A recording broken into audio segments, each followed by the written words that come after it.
I bid you welcome. I welcome you to my house. Welcome to my house. Welcome to my home. Hello horror hounds, and welcome once again to my horror house. We've been looking back through the vampire films from Hammer Studios in order, and we've reached probably what's the most divisive film of the lot. The most love it or loathe it that you can get, especially in the Dracula franchise. I will say this for Hammer though, as far as their Dracula films are concerned, they've never been short of a fantastic title. It's Dracula AD 1972. In an attempt to update the Dracula story for modern audiences, the Count is resurrected in modern day London, which is a brilliant idea. And he sort of hangs around and doesn't do much, which isn't. Look, we all know it's cheesy. We all know that objectively AD 1972 is a pretty shitty movie. But it's also nonsensically taken in the right vein, so to speak. Pretty fucking awesome. I'm in a bit of a bind here. What would you prefer? A sober takedown of a film whose flaws are apparent for all to see? Or shall I don my nostalgia goggles and wax about Caroline Munro, Johnny Alucard, cringe-worthy teen lingo? Dig the music, kids, let it flow into you. And the first time Lee and Cushing have been on screen together as Dracula and Van Helsing since 1958. The film opens with a fairly kick-ass prologue. It's set in 1872 Hyde Park near sunrise, and Cushing and Lee are going at it again like the troopers they are. As a kid, my young mind thrilled to the possibilities of the untold adventures which took place before this cold open. What battles must Van Helsing and Dracula have had to bring them to this point? And then death by carriage wheel, that's pretty sweet, no? We jump forward 100 years and the King of the Vampires is resurrected in modern day London by an nth generation disciple and sets about a plan of revenge upon Van Helsing's descendants. And all of this while we're introduced to the band Stoneground. Who is Stoneground? Only the band the Black Crowes wishes they were. Watching and reviewing these Hammer vampire films in order has highlighted how much AD 1972 is a bookend piece to Taste the Blood of Dracula. And there's no doubting that Taste the Blood of Dracula is the far superior of the two, but this one is a strange sort of mirror image of it. Both start with the Count being killed and turned to dust and having his remains, ring and cloak collected by someone who's been watching from the wings. Both bring Dracula back to life in London or thereabouts. Both involve a ceremony in a desanctified church, adding blood to his remains in order to resurrect the vampire. And in both films, Dracula sort of then just hangs about that church pretty much for the rest of the movie until he's killed there. By now, continuity is out of the window, which is a disappointment because I love me some continuity between installments in a franchise. It all went to pot previously with Scars of Dracula, which had been intended as a sort of reboot for the series without Christopher Lee. Check out my review of that if you want the details. AD 1972 starts in 1872, when in the original film from 58, Van Helsing and Dracula didn't meet until 1885. It's best not to worry about it. This film and the next one, The Satanic Rites of Dracula, make up their own strange modern day timeline, and we'll just leave it at that. Standout for me, apart from obviously the returning icons of Lee and Cushing, is the character of Johnny Alucard. Christopher Neame is fantastic in this role. He's charismatic, he understands the ridiculousness of the situation and goes full tilt into it, which is exactly what's called for.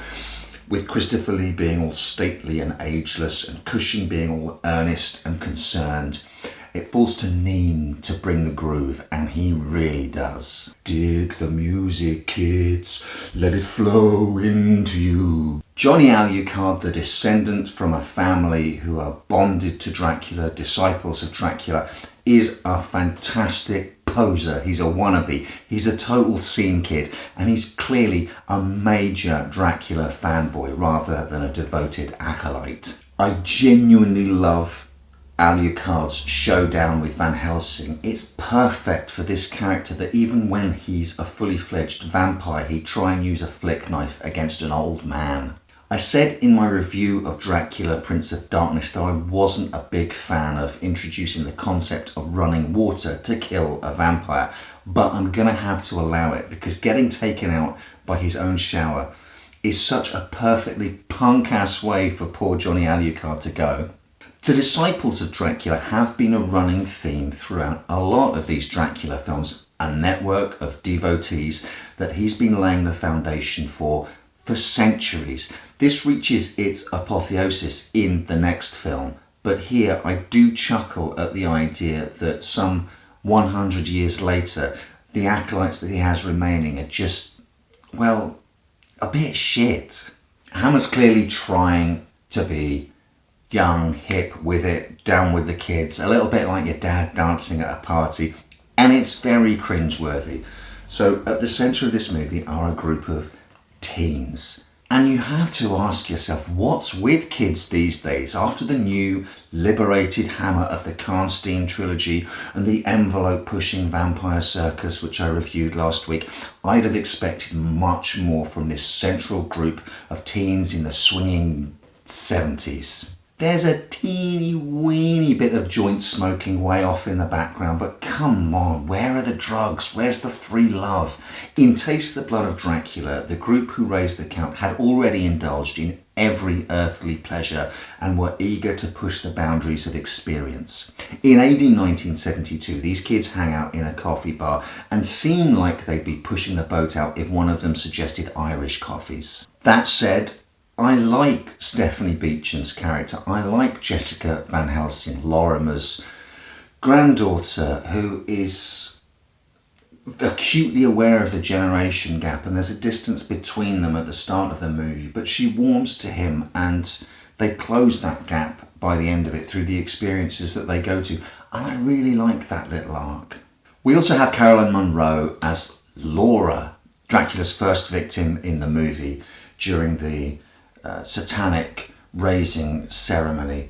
And what can you say about Caroline Munro? She's absolutely fantastic. She's briefly in this film. She's the first victim, but she absolutely sells what she's got to give. And I honestly think that scene, the resurrection, her death and involvement in the ceremony, the whole film really pivots around that.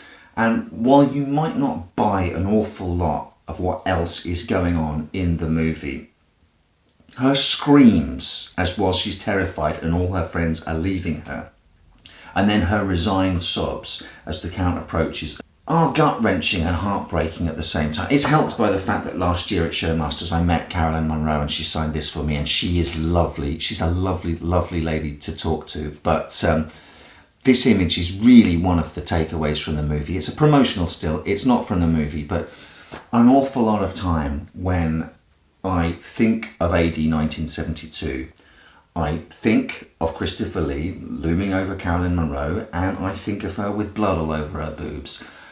I don't know what a psychotherapist would say about that, but there you go. The central premise is a strong one. It's there in Stoker's novel. Dracula is from a century gone by. It is his plan and intention to come to London amid the swirl, bustle and life of the most modern and technologically advanced city in the world. The problem with AD 1972 is not the premise, it's the execution and especially the tone.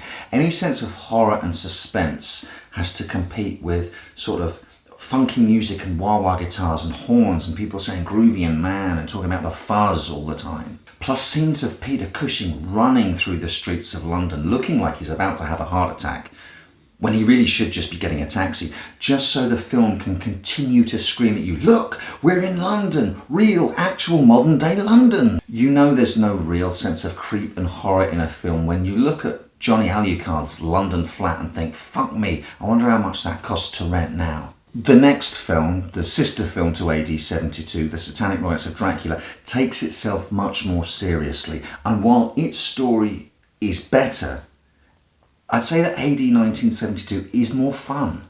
It's more enjoyable, ironically, for all the reasons I just mentioned that make it objectively a bad horror movie. I wouldn't say it's one of these so bad it's good films, but if you're in the right mood for its level of silliness, It's so enjoyable, especially with friends. And come on, the film starts with Cushing and Lee fighting together, and it ends with Cushing and Lee fighting together, and there has to be something about that that recommends itself to you. Cushing puts an interesting different complexion on matters. Remember, he's playing Lorimer Van Helsing, the great-grandson of Lawrence Van Helsing from the first film. Intellectually, he understands, yes, that evil exists and vampires exist, but this is the first time that that intellectual understanding has been put into practice in the field. His takedown of Dracula, therefore, out of necessity, is incredibly DIY, kind of brutal and pretty degrading to the Count. But I love the pick of wooden stakes, and I love him taking the spade to Dracula's back to push him down through to get the job done. And Christopher Lee, bless him, at least gets the opportunity to say one line of Stoker's from the novel. You would play your brains against mine, against me who has commanded nations. I don't hold any truck with the notion of guilty pleasures. If you like something and you're not hurting anyone else, then let your freak flag fly and go ahead and like guilt-free. Dracula AD 1972 is not a good horror movie. Dracula AD 1972 is not a good Dracula movie. But so help me, it's a fun one, and looking back over the years, I've watched this a heck of a lot more than I've watched other objectively better movies from this Dracula franchise. I'm not sure what that means. Maybe nothing when all's said and done. If you enjoy this movie with me, then hello, you're in good company. If you loathe this movie, I truly, truly get it.